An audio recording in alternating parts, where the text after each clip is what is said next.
தமிழ் மக்கள் அனைவருக்கும் வணக்கம் நண்பா. இந்த வீடியோவில் என்ன கவர்மெண்ட் ஜாப் பார்க்க போகிறோம்னு பார்த்தீங்க அப்படின்னா, நம்மளோட தமிழ்நாடு அரசாங்கம் வழங்கக்கூடிய அச்சுத்துறையில் பார்த்தீங்கன்னா வேலைவாய்ப்பு வந்து அறிவிச்சிருக்காங்க. ஸோ அச்சுத்துறைனா வேறு ஒன்றுமே வந்து கிடையாது. இந்த சைடில் இருக்கக்கூடிய இமேஜ் வந்து பாருங்கள். இப்போ நம்ம கவர்மெண்ட் ரிலேட்டடாக பார்த்தீங்கன்னா ஏதோ ஒரு டாக்குமெண்டேஷனோ இல்லை ஒரு போஸ்டரோ இல்லை சம்திங் ஏதோ ஒன்று இருக்கும் இல்லையா. ஸோ அது வந்து அச்சிடுவாங்க தெரியுமா, அந்த பிரிண்டிங் மிஷின் வச்சு பெரிய பெரிய பேம்ப்ளெட்ஸு இல்லை பெரிய பெரிய பிரிண்டிங் இல்லை பெரிய பெரிய போஸ்டர்ஸு. ஸோ அந்த மாதிரி விஷயங்கள்லாம் வந்து பண்ணுவாங்க தெரியுமா.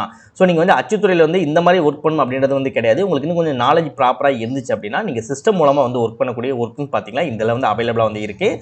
ஸோ நல்ல ஆப்பர்ச்சுனிட்டி, பெண்களும் சரி ஆண்களும் சரி சூப்பராக அந்த ஜாப்பில் ஒர்க் பண்ணிக்க முடியும். ஸோ அது என்ன மாதிரி விஷயங்கள் அப்படின்றது தான் அந்த வீடியோக்குள்ள நம்ம தெளிவாக வந்து நம்ம பார்க்க போகிறோம்.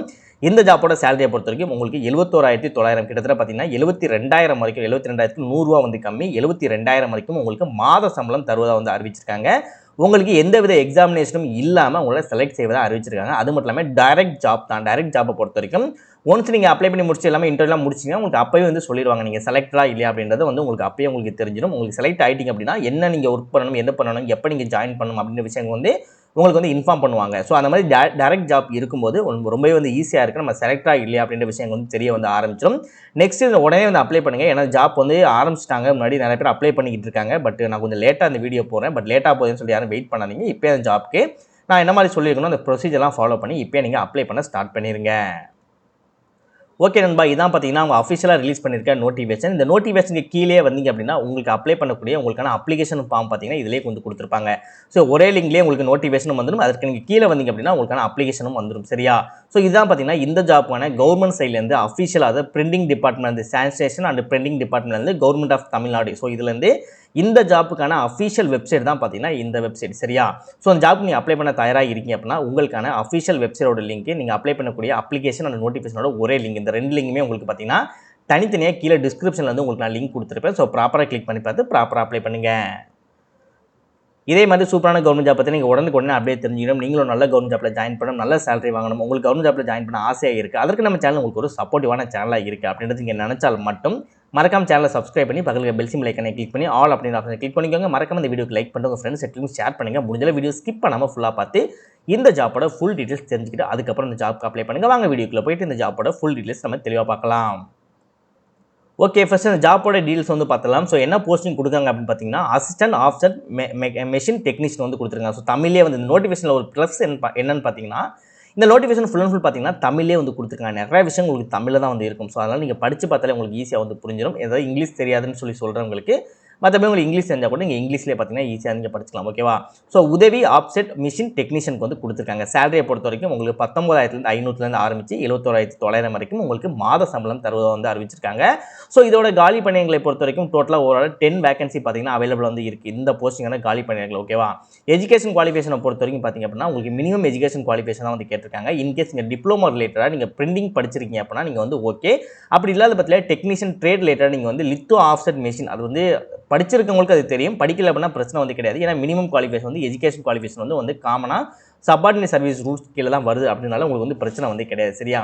ஸோ எக்ஸ்பீரியன்ஸ் ரிலேட்டாக நீங்கள் அப்ளை பண்ண போகிறீங்கன்னா நீங்கள் டிப்ளமோ ஹோல்டராக இருக்கீங்க அப்படின்னா உங்களுக்கு 1 இயர்ஸ் பார்த்தீங்க அப்படின்னா இந்த ஆப்செட் பிரிண்டிங் ரிலேட்டாக உங்களுக்கு இருக்கணும் அப்படின்னு இருக்காங்க. அப்படி இல்லைனா நீங்கள் உங்களுக்கு குவாலிஃபிகேஷனுக்கு என்ன இருக்கோ அதற்கு ஏற்றதை மட்டும் நீங்கள் வந்து ப்ராப்பராக நீங்கள் அப்ளை பண்ணாலே போதும். நீங்கள் வந்து செலக்ட் ஆகிறதுக்கு அதிகமான வாய்ப்புகளும் வந்து இருக்குது. ஸோ இதோட செலெக்ஷன் ப்ராசஸை பொறுத்த வரைக்கும் இன சுழற்சி முறையில் தான் பார்த்தீங்கன்னா உங்களை எடுப்பதை வந்து அறிவிச்சிருக்காங்க. ஸோ இருக்கக்கூடிய ஒவ்வொரு ஜாப் போஸ்டிங் ஒவ்வொரு கேட்டகரியில் இருக்கக்கூடிய பீப்புள்ஸ்க்கு தலா ஒரு வேகன்சி அப்படின்னு சொல்லி நிர்ணயிச்சிருக்காங்க. ஸோ அதை பொறுத்து தான் பார்த்தீங்க அப்படின்னா உங்களோட செலெக்ஷன் ப்ராசஸ் எல்லாமே வந்து நடக்கும். சரியா? ஸோ அது மட்டும் இல்லாமல் உங்களுக்கு அந்த ஒவ்வொன்றும் இருக்குது தெரியுமா, அதில் வந்து ஃபர்ஸ்ட் ஒன்னை பொறுத்த வரைக்கும் பார்த்தீங்க அப்படின்னா இந்த இது, செகண்ட் ஒன்னை பொறுத்த வரைக்கும் பார்த்தீங்க அப்படின்னா இளநிலை மின் அதாவது ஜூனியர் எலக்ட்ரிஷியன், சார் தமிழ் கொஞ்சம் ஒழுங்காக வரல, ஜூனியர் எலக்ட்ரிஷியன் வந்து கொடுத்துருக்காங்க. ஸ்பீடாக படிக்கும்போது கொஞ்சம் கன்ஃபியூஸ் ஆகுது. ஸோ ஜூனியர் டெக்னீஷியன் வந்து கொடுத்துருக்காங்க. ஸோ இதற்கும் அதே மாதிரி தான் இந்த சேலரி பேக்கேஜ் வந்து கொடுக்குறதா அறிவிச்சிருக்காங்க. ஸோ இதுக்கும் பார்த்தீங்கன்னா தலா ஒரு வேகன்சின்னு சொல்லிட்டு மொத்தமாக 4 வேகன்சி அவைலபிளாக இருக்குது.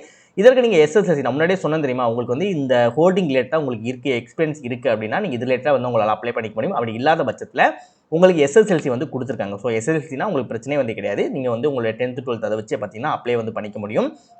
அப்படி இல்லாத பட்சத்தில் உங்களுக்கு டிப்ளமோவில் வந்து எலக்ட்ரிக்கல் படிச்சிருக்கீங்க, அந்த எலக்ட்ரானிக்ஸ் இன்ஜினியரிங் படிச்சிருக்கீங்க அப்படின்னாலும் கூட டிப்ளமோ ரிலேட்டடாக அதை படிச்சிருந்தாலும் கூட அதை வச்சு கூட பார்த்தீங்கன்னா உங்களை வந்து அப்ளை வந்து பண்ணிக்க முடியும்.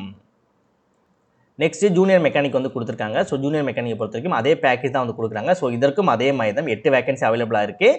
எஸ்எஸ்எல்சி நீங்கள் படிச்சதாலே போதும் உங்களை அப்ளை பண்ணிக்க முடியும். அப்படி இல்லாமல் நீங்கள் வந்து டிப்ளமோ ரிலேட்டட் அப்ளை பண்ண போகிறீங்க அப்படின்னா உங்களுக்கு மெக்கானிக்கல் இன்ஜினியரிங் நீங்கள் டிப்ளமோ ரிலேட்டடாக படிச்சிருந்தீங்க அப்படின்னா அதை வச்சு கூட உங்களால் அப்ளை பண்ணிக்க முடியும். நெக்ஸ்ட் பிளம்பர் கம் எலக்ட்ரிஷியன் வந்து கொடுத்துருக்காங்க. இதற்கும் சேலரி பேக்கேஜ் அதே மாதிரி தான் வந்து கொடுத்துருக்காங்க. ஒரு வேகன்சி அவைலபிளாக இருக்குது. இதுக்கு நீங்கள் 10th 12th நீங்கள் படிச்சிருக்கணும். அப்படி இல்லாத பட்சத்தில் ஐடிஐ ரிலேட்டட் அப்ளை பண்ண போகிறீங்க அப்படின்னா நீங்கள் பிளம்பரிங் நீங்கள் படிச்சிருக்கணும். ஓகேவா? ஸோ இந்த மாதிரி தான் உங்களுக்கு மொத்தமாக உங்களுக்கு 4 போஸ்டிங் வந்து இதில் வந்து அவைலபிளாக இருக்குது. சேலரியும் நல்ல சேலரி தான். அதே மாதிரி உங்களுக்கு ஃபஸ்ட் இருக்கக்கூடிய செகண்ட் தேர்டு ஃபோர்த் இருக்கக்கூடிய குவாலிஃபிகேஷனை பொறுத்த வரைக்கும் உங்களுக்கு எஸ்எஸ்எல்சி தான் வந்து கொடுத்துருக்காங்க. இல்லை நீங்கள் நீங்கள் இது மூலமாக நீங்கள் அப்ளை பண்ண போகிறீங்க, நீங்கள் ஐடிஐ மூலமாக அப்ளை பண்ண போகிறீங்க அப்படின்னா அந்த என்ன ஜாப்க்கு அப்ளை பண்ண போகிறீங்களோ அந்த ஜாப்க்கான ஐடிஐ நீங்கள் படிச்சிருக்கணும். ஃபர்ஸ்ட் ஒனுக்கு மட்டும்தான் பார்த்தீங்க அப்படின்னா எக்ஸ்பீரியன்ஸ் அந்த மாதிரி விஷயங்கள்லாம் வந்து கேட்டிருக்காங்க. இன்கேஸ் உங்களுக்கு ஃபர்ஸ்ட் ஒன்று செட் ஆகலை அப்படின்னா செகண்ட் தேர்ட் ஃபோர்த் வந்து உங்களுக்கு கம்பல்சரி செட் ஆகும். ஸோ அதை ஃபாலோ பண்ணி கூட நீங்கள் அப்ளை பண்ணிக்கலாம். ஸோ நோட்டிஃபிகேஷன் உங்களுக்கு தமிழ்லேயே இருக்குது அப்படின்றதால எந்தவித பயமும் இல்லாமல் பார்த்தீங்கன்னா உங்களால் ஈஸியாக வந்து தெரிஞ்சு பார்த்துக்கிட்டு அவங்களால அப்ளை பண்ணிக்க முடியும். ஓகே, இதில் இருக்கக்கூடிய ஒவ்வொரு ஜாப் போஸ்டிங்கும் உங்களுக்கு பார்த்தீங்கன்னா தனித்தனியான உங்களுக்கான அப்ளிகேஷன் வந்து கொடுத்துருப்பாங்க. இது எக்ஸாம்பிள் சொல்ல போனால் இது வந்து அசிஸ்டன்ட் ஆப்ஷன் மெஷின் டெக்னீஷியன் வந்துக்கான நோட்டிஃபிகேஷன். சரியா? இப்போ நீங்கள் இந்த job posting first job posting apply பண்ண போறீங்க அப்படின்னா இந்த நோட்டிஃபிகேஷன் தான் நீங்கள் டவுன்லோட் பண்ணி எடுக்கணும். ஓகேவா? அதை டவுன்லோட் பண்ணி எடுத்து முடிச்சு 2 3 பேஜ் இருக்குது. 3 பேஜ் இருக்குது. நீங்கள் டவுன்லோட் பண்ணி எடுத்துக்கோங்க. இல்லை ப்ரோ நான் செகண்ட் போஸ்டிங் இளநிலை மின் வினையர் இருக்கு இல்லையா, இதுக்கு நான் அப்ளை பண்ண போகிறேன்னா உங்களுக்கு அதற்கு கீழே அதற்கான ஒரு அப்ளிகேஷன் வந்து கொடுத்துருப்பாங்க. 1 2 3 நோட்டிஃபிகேஷன். இது அதை வந்து நீங்கள் 3 வந்து நீங்கள் பிரிண்ட் அவுட் எடுக்கிற மாதிரி இருக்கும். இல்லை ப்ரோ நான் இளநிலை அதாவது ஜூனியர் மெக்கானிக் நான் அப்ளை பண்ண போகிறேன் அப்படின்னா அதற்கான தனி அப்ளிகேஷன் வந்து இருக்கும். ஓகே, 1 2 3 இதற்கும் 3 தான். ஓகேவா? அப்படி இல்லை அப்படின்னா நீங்கள் வந்து பிளம்பர் கம் எலக்ட்ரிஷியன் அப்ளை பண்ண போகிறீங்க அப்படின்னா இதற்கான தனி அப்ளிகேஷன் வந்து இருக்கும். ஸோ நீங்கள் ஃபர்ஸ்ட்டு என்ன ஜாப்க்கு அப்ளை பண்ண போகிறீங்களோ அந்த ஜாப்க்கு ஒவ்வொன்றுக்கும் தனித்தனியான அப்ளிகேஷன் வந்து கொடுத்துருக்காங்க. நீங்கள் ரேண்டமாக ஏதாவது ஒன்று எடுத்து நீங்கள் பாட்டுக்கு மிஸ்டேக் வந்து பண்ணிடுறீங்க. ஏன்னா இதில் பார்த்தீங்கன்னா அந்த அப்ளை பண்ணக்கூடிய போஸ்ட்டோட பேர் பார்த்தீங்கன்னா இந்த இடத்துல வந்து கொடுத்துருப்பாங்க. இந்த பேரை வச்சு தான் நீங்கள் என்ன ஜாப் அப்ளை பண்ண போகிறீங்க அப்படின்றத முன்னாடியே சூஸ் பண்ணிவிட்டு நெக்ஸ்ட்டு இந்த இடத்துல வந்து இந்த அப்ளிகேஷன் நீங்கள் உங்களுக்கான பேர் நேம் கொடுத்துருக்காங்க இல்லையா, அந்த ஜாப்போட நேம், அந்த நேமை நீங்கள் சூஸ் பண்ணி நீங்கள் அதை மட்டும் நீங்கள் பிரிண்ட் அவுட் எடுத்துக்கோங்க. சரியா? இப்போ ஒரு சின்ன எக்ஸாம்பிளுக்கு பார்த்தீங்கன்னா இந்த பிளம்பர் கம் எலக்ட்ரிஷியன் வந்து நீங்கள் அப்ளை பண்ண போகிறீங்க அப்படின்னா இதை வந்து நீங்கள் ஒரு பிரிண்ட் அவுட் வந்து எடுத்துகிட்டு இந்த இடத்துல உங்களோட ஃபோட்டோஸ் வந்து ஒட்டிட்டு அந்த ஃபோட்டோஸ் அண்ட் இந்த ஒயிட் கலரில் பேஜ் இருக்குது தெரியுமா, இதையும் சேர்த்து உங்களோட சிக்னேச்சர் வந்து இங்கே போட்டுக்கோங்க. ஃபோட்டோஸ் மேலேயும் சிக்னேச்சர் இருக்கணும், வெளியிலும் சிக்னேச்சர் இருக்கணும்.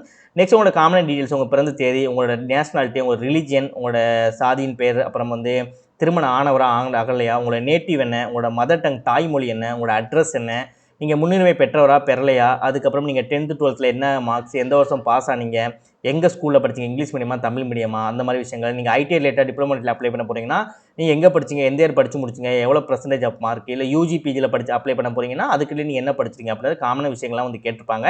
ஸோ நீங்கள் ப்ராப்பராக எல்லாமே முடிச்சுட்டு எந்த இடத்துலேருந்து அப்ளை பண்ண போகிறீங்க, எந்த நாளில் அப்ளை பண்ண போகிறீங்க அப்படின்றது கொடுத்துட்டு இந்த இடத்துல உங்களோட சிக்னேச்சர் வந்து நீங்கள் போட்டுக்கோங்க. அவ்வளோதான். இப்போ நீங்கள் அப்ளிகேஷன் வந்து ஃபில் பண்ணி முடிச்சாச்சு. இப்போ இந்த அப்ளிகேஷனை எந்த அட்ரஸுக்கு அனுப்பலாம் அப்படின்றது இப்போ நம்ம தெளிவாக பார்க்கலாம். உங்களோட நோட்டிஃபிகேஷன் ஓப்பன் பண்ணிட்டு 7th பேஜ் மொத்தமாக 34 பேஜஸ் வந்து இருக்கும். அதில் நீங்கள் 7th பேஜ் வந்தீங்க அப்படின்னா உங்களுக்கு அனுப்ப வேண்டிய முகவரின்னு சொல்லிட்டு இதில் ஒரு அட்ரஸ் வந்து போட்டிருப்பாங்க. இந்த அட்ரஸ் தான் பார்த்தீங்கன்னா நீங்கள் போஸ்ட் மூலம் அனுப்புகிற மாதிரி இருக்கும். 8/4/2026 சாயந்தரம் 5:30 மணிக்கு முன்னாடியே பார்த்தீங்கன்னா நீங்கள் அப்ளை பண்ணி முடிச்சிருக்கணும்.